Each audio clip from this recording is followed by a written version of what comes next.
जय हिंद साथियों, मैं गौरव सक्सेना। मेरे यूट्यूब चैनल चरखारी क्लब में आप सभी का स्वागत है। आज का विषय है सिख संप्रदाय व आधुनिक उत्तरकालीन मुगल सम्राट और मराठा राज्य। आगे बढ़ते हैं। तो पहले हम सिख संप्रदाय के जो 10 गुरु हैं, सिख संप्रदाय में 10 गुरु हुए, उन पर एक चर्चा कर लेंगे। तो सिख संप्रदाय के पहले गुरु हुए गुरु नानक। गुरु नानक ने सिख संप्रदाय की स्थापना की थी और गुरु नानक बाबर व हुमायूं के समकालीन थे। गुरु नानक के उत्तराधिकारी हुए गुरु अंगद।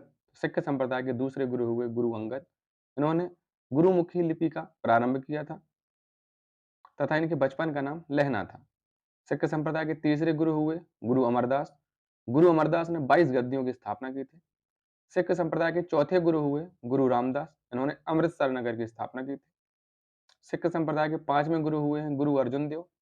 इन्होंने आदि ग्रंथ की रचना व अमृतसर जलाशय में हरमंदर साहब का निर्माण किया था तथा इनको जहांगीर ने मृत्यु दंड दे दिया था।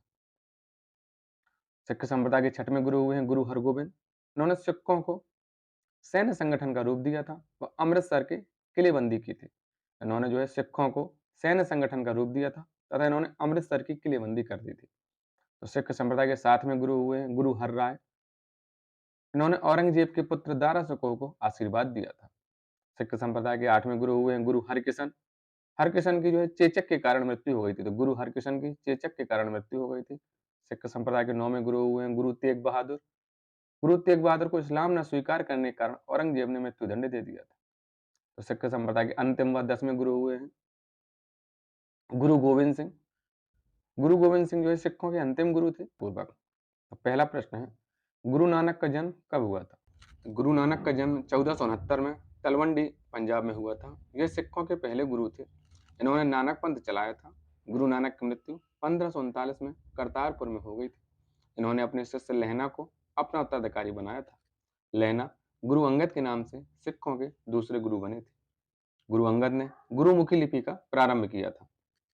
बढ़ते हैं अगले प्रश्न की ओर। अगला प्रश्न है, पंजाब में अमृतसर नगर की स्थापना किसने की थी? पंजाब में अमृतसर नगर की स्थापना किसने की थी? तो पंजाब में अमृतसर नगर की स्थापना गुरु रामदास ने की थी। सिख संप्रदाय के चौथे गुरु रामदास के समय मुगल बादशाह अकबर ने उन्हें 500 बीघा भूमि दान में दी थी, जिसमें एक प्राकृतिक तालाब भी था। उसी भूमि पर अमृतसर शहर बना था। पहले इस शहर का नाम रामदासपुर रखा गया था, परंतु बाद में वहां खुदे हुए तालाब के नाम पर उसका नाम अमृतसर पड़ गया था। तो अमृतसर नगर की स्थापना सिखों के चौथे गुरु गुरु रामदास ने की थी। अगला प्रश्न है, आदि ग्रंथ की रचना किसने की थी? तो आदि ग्रंथ की रचना सिखों के पांचवें गुरु अर्जुन देव ने की थी। तो आदि ग्रंथ की रचना गुरु अर्जुन देव ने की थी। अर्जुन देव ने 1604 में सिखों के पवित्र ग्रंथ आदि ग्रंथ का संकलन किया था। मुगल बादशाह जहांगीर के शहजादी खुसरो ने 1606 में विद्रोह कर दिया था। वह भागकर पंजाब चला गया था। वहां गुरु अर्जुन देव ने खुसरो की मदद की थी, जिस कारण जहांगीर ने गुरु अर्जुन देव को फांसी पर चढ़वा दिया था। गुरु अर्जुन देव ने अमृतसर तालाब के मध्य हरमिंदर हरमिंदर साहब का निर्माण भी करवाया था। बढ़ते हैं अगले प्रश्न की ओर। अगला प्रश्न है, आदि ग्रंथ अथवा गुरु ग्रंथ साहब का संकलन किसने किया था? तो ये किया था सिखों के पांचवें गुरु अर्जुन देव ने। अगला प्रश्न है, किस सिख गुरु की मृत्यु के लिए औरंगजेब जिम्मेदार थे? तो गुरु तेग बहादुर। सिखों के नौवें गुरु गुरु तेग बहादुर की हत्या इस्लाम न मानने के कारण मुगल बादशाह औरंगजेब ने करवा दी थी। तो औरंगजेब ने सिखों के नौवें गुरु गुरु तेग बहादुर की हत्या करवा दी थी। अगला प्रश्न है, गुरु गोविंद सिंह का जन्म कब हुआ था? तो सिखों के 10वें गुरु गुरु गोविंद सिंह का जन्म 22 दिसंबर 1666 में पटना में हुआ था तथा इनकी मृत्यु 7 अक्टूबर 1708 को नांदेड़ महाराष्ट्र में हुई थी। एक अफगान शासक पठान गुल खां द्वारा इनकी हत्या करवा दी गई थी। इनकी समाधि स्थल पर नांदेड़ गुरुद्वारा स्थित है। अगला प्रश्न है, खालसा पंथ की स्थापना किसने की थी? तो खालसा पंथ की स्थापना गुरु गोविंद सिंह ने की थी। तो खालसा पंथ की स्थापना गुरु गोविंद सिंह ने की थी। सिखों के 10वें एवं अंतिम गुरु गुरु गोविंद सिंह ने वैसाखी के दिन आनंदपुर साहब में खालसा पंथ की स्थापना की थी। अगला प्रश्न है, बंदा बहादुर का मूल नाम क्या था? तो बंदा बहादुर का मूल नाम था लक्ष्मण देव। बंदा बहादुर का मूल नाम लक्ष्मण देव अथवा लक्षण देव था। लक्ष्मण देव को यह नाम गुरु गोविंद सिंह ने दिया था। अगला प्रश्न है, सिख संप्रदाय का अंतिम शासक कौन था? तो पंजाब के सिख साम्राज्य के अंतिम शासक दिलीप सिंह थे। तो पंजाब के सिख साम्राज्य के अंतिम शासक दिलीप सिंह थे। 1849 में द्वितीय आंग्ल सिख युद्ध की समाप्ति पर अंग्रेजों द्वारा पंजाब का विलय कर लिया गया था तथा दिलीप सिंह को पेंशन देकर बाद में ब्रिटेन भेज दिया गया था। अगला प्रश्न है, गुरु का लंगर नामक निःशुल्क सहभागी भोजनालय किसने स्थापित किया था? तो गुरु का लंगर नामक निःशुल्क सहभागी भोजनालय गुरु नानक ने स्थापित किया था। अगला प्रश्न है, सिख समुदाय में 22 गद्दियों की स्थापना किसने की थी? तो सिख समुदाय में 22 गद्दियों की स्थापना गुरु अमरदास ने की थी। अगला प्रश्न है, सिखों को सैन्य संगठन का रूप किसने दिया था?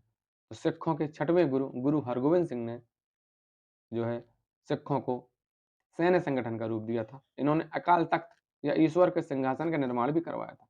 तो अकाल तख्त का निर्माण गुरु हरगोविंद सिंह ने करवाया था। अगला प्रश्न है, किस सिख गुरु की मृत्यु चेचक रोग के कारण हो गई थी? तो सिखों के 8वें गुरु गुरु हरकिशन की मृत्यु चेचक रोग के कारण हो गई थी। अगला प्रश्न है, सिखों के लिए 5 ककार किस गुरु ने अनिवार्य कर दिए थे? तो सिखों के अंतिम व 10वें गुरु गुरु गोविंद सिंह जी ने सिखों के लिए 5 करार अनिवार्य कर दिए थे, जो थे केस, कंघा, कृपाण, कच्छा और कड़ा, तथा अपने नाम के अंत में सिंह जोड़ने के लिए कहा था। अगला प्रश्न है, शिवाजी का जन्म कब हुआ था? तो शिवाजी का जन्म 20 अप्रैल 1627 को सिवनेर दुर्ग में हुआ था। शिवाजी ने 1674 में राज्याभिषेक के बाद छत्रपति की उपाधि धारण की थी। 53 वर्ष की आयु में 1680 में शिवाजी की मृत्यु हो गई थी।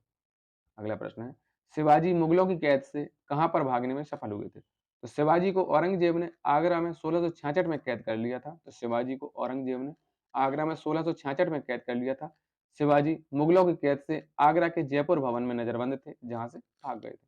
अगला प्रश्न है, शिवाजी की राजधानी कहां पर थी? तो शिवाजी की राजधानी थी रायगढ़। अगला प्रश्न है, शिवाजी के गुरु का क्या नाम था? तो शिवाजी के गुरु का नाम कौणदेव था तथा शिवाजी के आध्यात्मिक गुरु थे रामदास।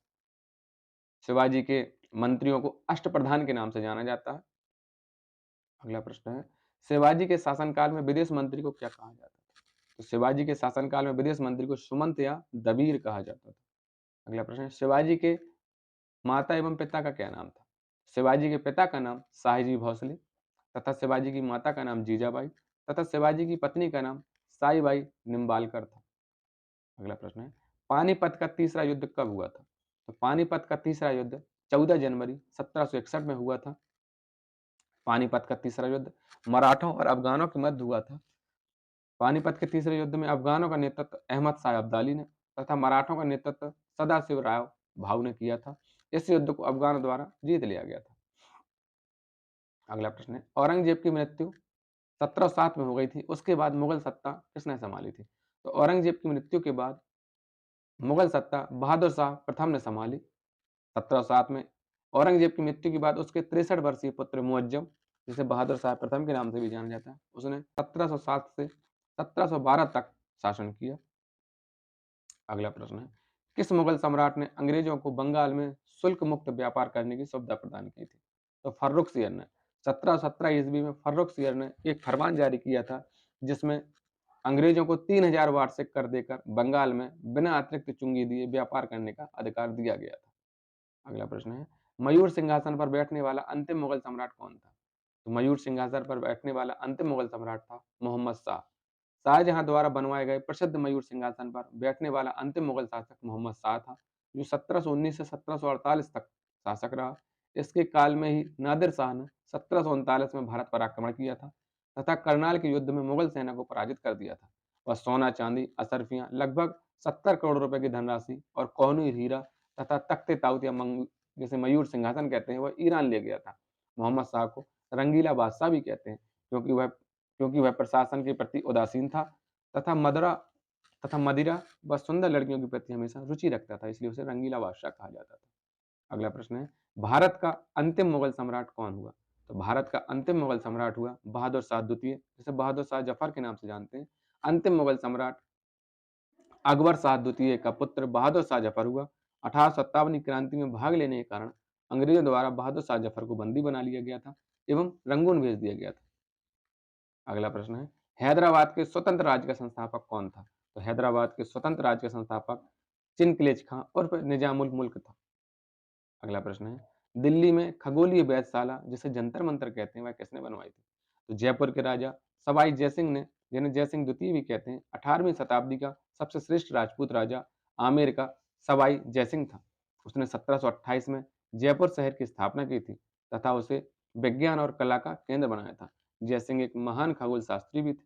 उसने भारत के 5 शहरों में उज्जैन, वाराणसी, मथुरा, दिल्ली एवं जयपुर में आधुनिक उपकरणों से युक्त पर्यवेक्षण शालाएं बनवाई, जिन्हें हम जंतर मंतर भी कहते हैं। तो जंतर मंतर भारत में 5 जगह है: उज्जैन, वाराणसी, मथुरा, दिल्ली और जयपुर। अगला प्रश्न है, बहादुर शाह या मुअज्जम को किस उपनाम से पुकारा जाता था? तो बहादुर शाह को शाह खबर भी कहा जाता है। अगला प्रश्न है, जहांदर शाह को किस उपनाम से पुकारा जाता था? तो जहांदर शाह को लंपट मूर्ख भी कहते हैं। अगला प्रश्न है, फर्रुख सियर को किस उपनाम से पुकारा जाता है? फर्रुख सियर को घृणित कायर कहा जाता है। तो मोहम्मद शाह को किस उपनाम से पुकारा जाता है? तो मोहम्मद शाह को रंगीला बादशाह के नाम से पुकारा जाता था। आधुनिक मुगल को एक नज़र में देख लेंगे। तो औरंगजेब की मृत्यु के समय औरंगजेब के 3 पुत्र जीवित थे: मुअज्जम, आजम और कामबख्श। तो मुअज्जम जो है औरंगजेब का उत्तराधिकारी हुआ, जिसका नाम बहादुर शाह, जिसे शाह-ए-खबर के नाम से जानते हैं। इसने 707 से 712 तक शासन किया। उसके बाद जहांदर शाह, जिसे लंपट मूर्ख कहते हैं। उसके बाद फर्रुख सिंह, जिसे घृणित कायर कहा जाता है। मोहम्मद शाह, जिसे रंगीला बादशाह कहा जाता है। उसके बाद अहमद शाह, फिर आलमगीर द्वितीय, फिर शाह आलम द्वितीय, फिर अकबर द्वितीय, फिर अंतिम मुगल सम्राट बहादुर शाह जफर।